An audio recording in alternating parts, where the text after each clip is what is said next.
안녕하세요. 인투이티브 로보틱스의 임정근입니다. 이번 시리즈에서 제가 말씀드릴 주제는 근계적법입니다. 그리고 그 중에서 오늘은 근계적법을 사용하는 이유에 대해서 말씀드리도록 하겠습니다. 우리가 로봇을 만들거나 시스템을 운용할 때 가장 중요하게 생각해야 되는 것들 중에 하나는 시스템의 안정성입니다. 드론이나 자율주행 자동차 아니면 어떤 로봇에 입력을 주었을 때 출력이 발산하면 시스템이 망가지게 됩니다. 예를 들어 왼쪽의 그림처럼 스프링이 달린 수레가 있다고 가정했을 때 임의의 입력에 대해서 수레의 위치가 오른쪽으로 발산하게 되면 스프링이 끊어지기 때문에 시스템은 망가지게 됩니다. 두 번째로 원하는 입력대로 시스템이 움직이는가입니다. 저는 수레가 오른쪽으로 1m 움직이도록 입력을 주었는데 만약에 50cm밖에 가지 못한다거나 또는 2m를 움직이는 시스템은 그리 좋은 시스템은 아닙니다. 시스템이 안정한지 그리고 원하는 입력대로 시스템이 움직일 수 있는지를 알아보기 위해서는 시스템을 수학적으로 모델링해서 풀어보면 됩니다. 그럼 왼쪽에 있는 스프링이 달려있는 수레 시스템을 수학적으로 모델링해서 안정한지 아니면 불안정한지를 알아보도록 하겠습니다. 이 시스템을 수학적으로 모델링하기 위해서는 뉴턴의 제2법칙을 사용하면 됩니다. 뉴턴의 제2법칙은 시그마 모두 힘의 합은 ma로 나타낼 수가 있는데요. 이것을 다시 나타내면 시그마 F는 힘의 모든 합력은 여기선 그냥 F는 없다고 가정을 할게요. F는 없다고 가정을 하고 스프링 때문에 만약에 수레가 오른쪽으로 움직인다고 생각을 하면 스프링의 장력 때문에 힘은 왼쪽으로 작용을 하게 됩니다. 그래서 F는 없다고 가정했으니까 0 빼기 K X는 MA가 되는데 MA는 다시 M의 X 투닷으로 나타낼 수가 있습니다. 이것을 정리하면 MX 투닷 플러스 K의 X는 0이 됩니다. 여기서 우리는 가정을 하나 할게요. 촉의 위치는 0이라고 가정을 하고요. 그리고 촉의 속도는 예를 들어 C라고 가정을 하도록 하겠습니다. 우리가 여기서 원하는 건 시간이 지남에 따라 X가 어떻게 변하는지입니다. 즉 시간이 지남에 따라 X가 어떻게 변할지인데 즉 XT가 무엇인지 이제 풀어본다는 것은 위에 있는 이 수식의 미분방정식을 푼다는 것과 같습니다. 보통 미분방정식을 풀 때는 라플라스 변환을 이용해서 푸는데요. 그러면 라플라스 변환을 이용해서 위에 있는 미분방정식을 풀어보도록 하겠습니다. 이 수식을 좀 정리를 하면 x2 플러스 n분의 k x는 0이 됩니다.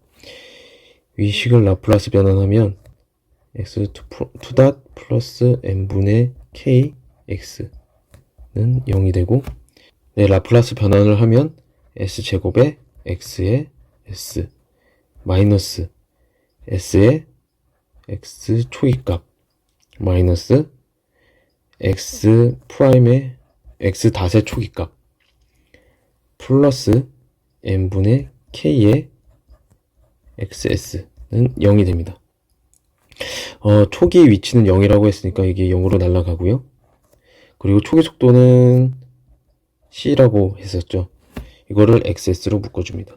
xs로 묶어주면 s제곱 플러스 n분의 k는 c가 되고 결국 x의 s는 s제곱 플러스 n분의 k 분의 c가 됩니다.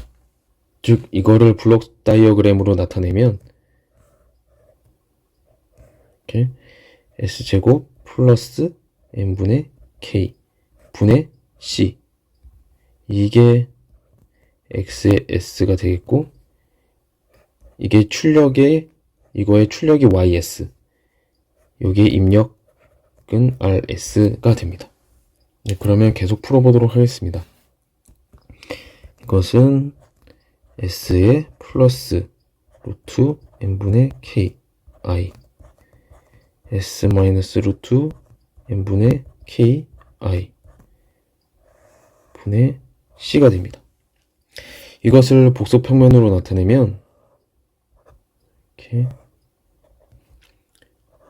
리얼 파트, 이미지너리 파트로 나타내면 이 XS의 해는, 이 전달함수의 해는 이렇게 n분의 k 마이너스 루트 n분의 k로 나타낼 수가 있습니다. 우린 복수 평면만 보고도 뭐 시스템이 안정한지 불안정한지 알 수가 있는데요.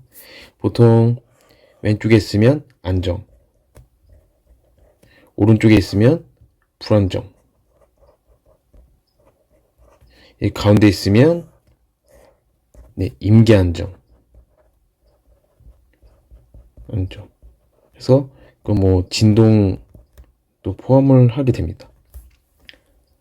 이거에 대해서 좀 더 자세하게 설명을 드리도록 하겠습니다.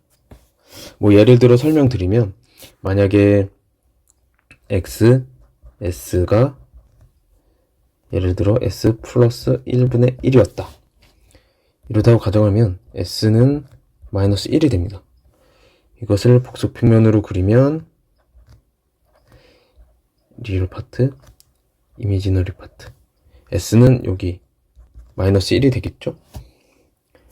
이것을 0 라플라스 변환하면 마이너스 1, s 플러스 1분의 1, 이거는 2에 마이너스 t가 됩니다. 이것을 시간 그래프로 그리면 가로축을 t, 세로축을 xt 라고 가정을 하면, xt라고 하면 출력은 어심토틱하게 시간이 지남에 따라 0으로 수렴하게 됩니다.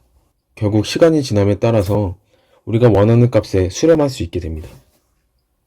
만약에 s가 s-1분의 1이라고 가정했으면 s는 플러스 1이 됩니다. 이것을 복수 평면에 그리면 리얼 파트, 이미지너리 파트, 해는 우평면에 있겠죠? 이것을 라플라스 변환하면, 역변환을 하면 s-1분의 1은 2의 t가 됩니다. 이것을 시간 그래프로 그리면 가로축 t, 세로축 st. 이제 시간이 지남에 따라 점점 증가하게 됩니다. 우리가 어떤 원하는 값이 있었는데 시간에 따라서 계속 증가를 하게 되면 왼쪽에서 볼 수 있는 이 수레의 그림처럼 시간이 지남에 따라 x가 점점, 수레가 점점 오른쪽으로 이동하게 된다는 것이죠. 그럼 결국엔 이 스프링이 끊어지기 때문에 시스템은 불안정하다는 것을 알 수가 있습니다. 그래서 오른쪽 아래에 볼 수 있는 이 그림, 이 복소평면에서처럼 이 해는 무조건 왼쪽에 있어야 안정하다는 것을 알 수가 있습니다. 그럼 이제 다시 이 시스템이 시간의 흐름에 따라 어떻게 변하는지에 대해서 알아보기 위해서 계속 풀어보도록 하겠습니다. 왼쪽에 다시 적으면 s는 s제곱 플러스 n분의 k 분의 c 인데, 이것을 좀 다시 쓰면 s제곱 플러스 루트 n분의 k의 제곱이고, 이것은 루트 n분의 k, 여기서 곱하기 c 곱하기 루트 k분의 m 하면 약분되니까 왼쪽 c가 똑같죠. 이것을 xs를 0 라플라스 변환하면 이것은 사인 함수가 됩니다. c 곱하기 루트 k분의 m 사인 루트 n분의 k의 t가 됩니다. 이 함수는 시간 그래프로 나타내면 시간 t, 여기가 xt 라고 가정하면 사인 함수이기 때문에 크기는 어떻게 되는지 잘 모르겠지만 이런 식으로 움직이게 됩니다. 크기는 이거의 크기는 c의 k분의 m이 되겠죠. 이런 식으로 나타내게 됩니다. 결국 위에 시스템에서 한번 살펴보면 초기 위치가 이 0에 위치했었는데 초기 속도가, 오른쪽에 보면 초기 속도를 c라고 저희가 줬습니다. C라고 처음에 줬기 때문에 오른쪽으로 이렇게 이동을 하게 됩니다. 그러다가 스프링의 장력 때문에 왼쪽으로 당기는 힘이 생겨서 왼쪽으로 갔다가 다시 오른쪽으로 갔다가 왼쪽, 오른쪽, 왼쪽, 오른쪽, 왼쪽 이런 식으로 진동을 하게 됩니다. 만약 이 수레 시스템에 마찰력이 없다면 이 시스템을 이제 위를 시간축이라고 가정을 하고 이쪽을 뭐 XT라고 가정을 했으면 이 위에 보이시는 이 움직임하고 이 아래에서 우리가 수식적으로 풀어본 이 움직임이 같음을 알 수가 있습니다. 그리고 아까 복속평면에서 살펴봤던 것처럼 이 근이 이미지너리 파트 이 축에 위치하기 때문에 이것을 진동한다는 것을 의미하기 때문에 그 결과적으로 복속평면에서 봤을 때 그리고 시간 축으로도 시간 측면에서 봤을 때 그리고 실제로 저희가 인투이티브하게 움직임을 살펴봤을 때 모두가 다 일치한다는 것을 확인할 수가 있습니다. 하지만 시스템의 모든 경우에 대해서 근을 구하는 것은 상당히 어려운 일입니다. 어떤 무게가 바뀐다든지 아니면 여기서 K가 바뀐다든지 이럴 때마다 시스템의 근을 구하는 것은 상당히 어렵고 힘든 일이죠. 그래서 사람들은 특성 방정식의 근을 풀지 말고 그냥 개인값의 변화에 따라서 개인값이라고 하면 제어기 K의 개인값이 될 수도 있고 아니면 시스템의 무게 이런 것들이 될 수가 있을 텐데 이러한 개인값의 변화에 따라서 특성 방정식의 근이 어떻게 변하는지 즉 근의 궤적이 어떻게 변하는지를 알아보면 되지 않을까 이런 아이디어를 생각하게 됩니다. 그래서 아래와 같은 시스템이 있다고 가정을 했을 때 K가 0에서 무한대까지 변함에 따라서 근의 궤적이 어떻게 되는지에 대해서 조사를 해보자. 이것이 바로 근궤적법이 되겠습니다.